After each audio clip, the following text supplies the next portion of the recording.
These are just my thoughts. Like, I ain't Miss Cleo. I'm not.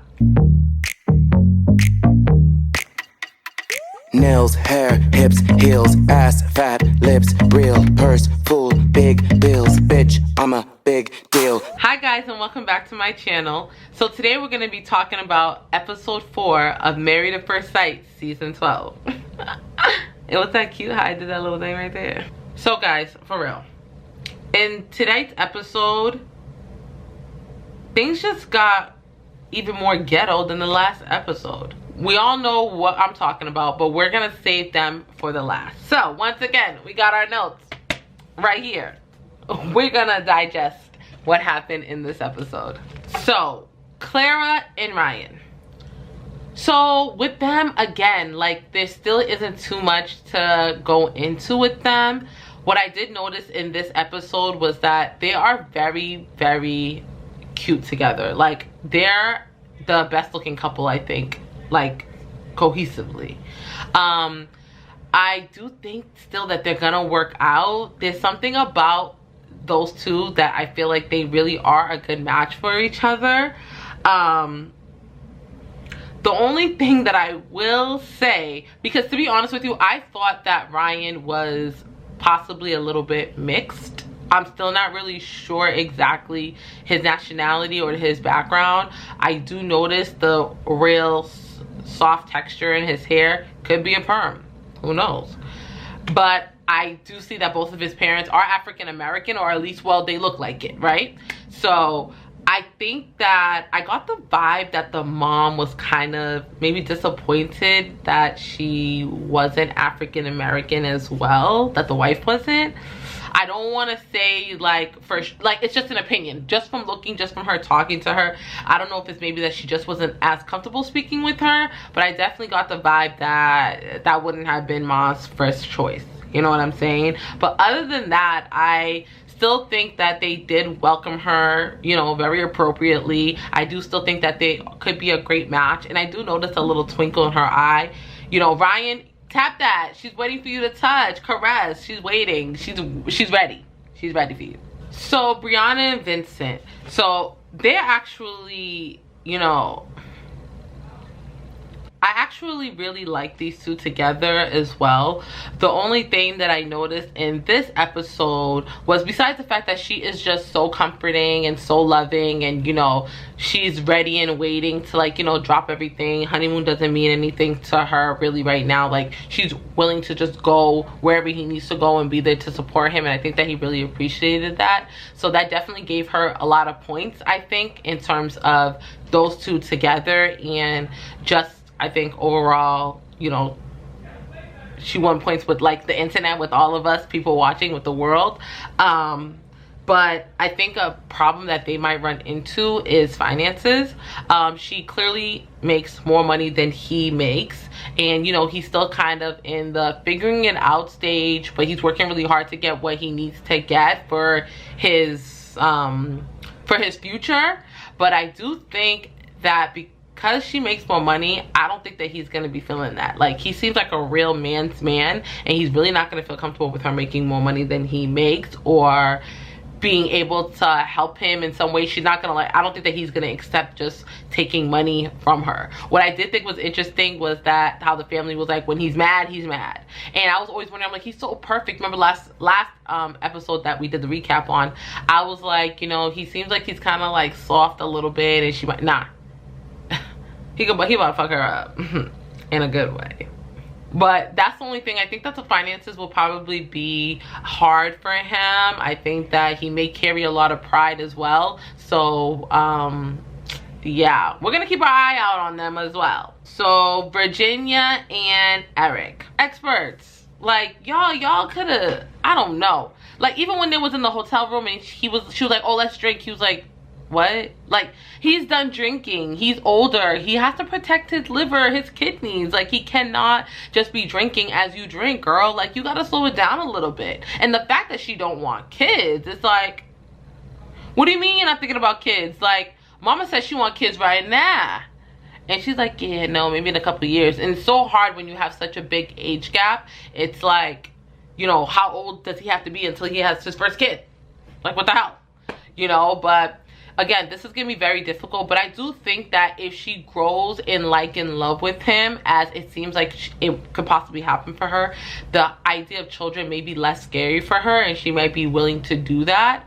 But right now, like she said, she really wants to be into partying. She's thinking about partying. She ain't stopping partying. She's a party girl. Party with her or stay home, basically. Elijah, close your door.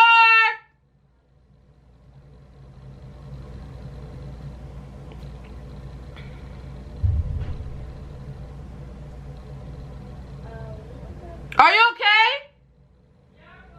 Did you fall? What fell? Okay. Haley and Jacob.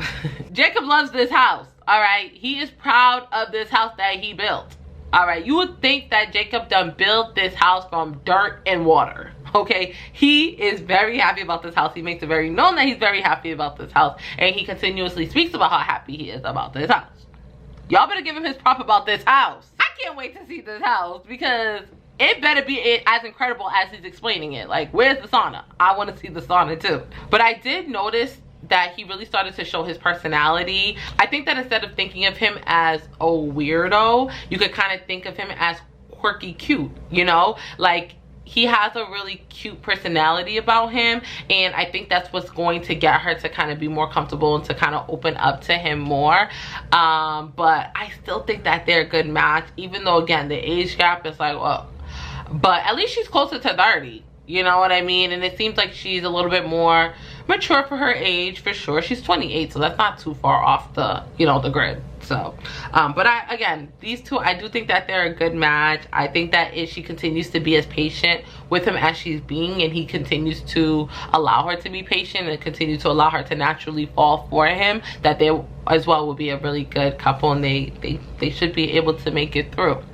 But we'll see. Remember, these are just my thoughts. Like, I ain't Miss Cleo. I'm not. But another thing too, Mr. Quirky, I did realize he was trying to hit. He was trying to get it in with her. You guys saw that? It wasn't just me. But she's like, we need to wait a second, you know? But he was definitely trying to, he was trying to catch some feels. So, you go Quirky. Y'all know I had to save the best for last, right? Paige and Christopher. Like, I feel bad. I feel bad for them, but I gotta do what I gotta do. I'm just gonna read off my notes, okay? What I wanna say, just to start this off, is thank the Lord for this man's faith in God, because he is shiesty, all right? He is a gutter snake, all right, from the hood. And like I said last episode, what we can appreciate from Chris is that he is very honest, and you know, I think that he uses him being honest as a defense mechanism. It's like, well, you know, I'm just being honest, and da, da, da, da. It's like, you're a jerk. You're still a jerk. Why the hell would you have sex with her not once but twice if you weren't even physically attracted to her? Why didn't you tell her from jump that you weren't? You thought, and I could see how he could think like, hey, maybe if I have sex with her, I'll feel something. But you did it twice. 2 times. And this really just makes it more evident that guys could really just have sex with anybody and not feel anything, and it's okay. Like, how could you just have sex with somebody even if you don't feel anything for somebody? Like, it's not your job. Unless if it's your job and this is what you do for a living, okay, I get it. But it's not your job. You know what I mean? Let it take time to build to that level. Like, if it's not there, you're not feeling it, then why force it? So another thing too, she seemed really, really shocked that he wasn't physically attracted to her, which makes me really sad, because that means that her friend did not tell her the truth. And I'm really upset about that. It's like, girl, why didn't you let her know that what he said? You know, at least she could have, you know, kind of been prepared. It would have been a little bit of a shield for her, you know? That's so sad. Like, she had to go tell his parents. They almost, if it wasn't for TV, I think they would have made him go on your knees, boy. Go on your knees for 10 to 15 minutes and come get this ass whooping. Because he deserved it. He would have deserved it. I feel like the dad wanted to beat his ass. Like, that daddy got him on check. Okay. And his mom is a regular mom. He's a regular mama's boy because she's ready to be like, oh, da da da. And she's like, no, we had sex twice. Mom was like, ooh. I don't understand why he was frustrated or kind of upset that she told his parents. They're gonna find out anyways. Like, why should she have to take that bullet with them? Like, oh, give it time and don't assume. Da, da, da. No, girl, you better let them know. Because if it doesn't work out, it's not gonna be on you. It's gonna be on him and it's gonna be his fault. Period. Another thing too, like I said last episode, he got the audacity to be judging other people in the way that he is so damn judgmental. And it's like, your shit do not smell like cupcakes and sunflowers, all right? Your shit stinks. It's real stank around here. So you have no right to be judging anybody or any of the other couples or what any of the guys look like, because you need to take a look in the mirror. So that's everything that I had to say about this episode. There is a lot of social differences in this season of Married at First Sight. A lot of them have different, you know, feelings on friends and outings and things like that. I did really notice like there's a really big difference between everybody. But, you know, we're gonna keep watching. And we're gonna be back here next week again, dissecting it, giving our little judgment. Leave comments down below. Let me know what you guys think of the episode. Let me know what you agree or disagree with me. I love to know. I love to talk about it. Let's talk about it. And again, don't forget to hit that subscribe button, guys. We are on our way to 1K and we will make it there. We all gonna make it there. When I win, you win, we win, we all win together. Okay? All right, guys. I'll see you next week for another recap of Married at First Sight. Bye.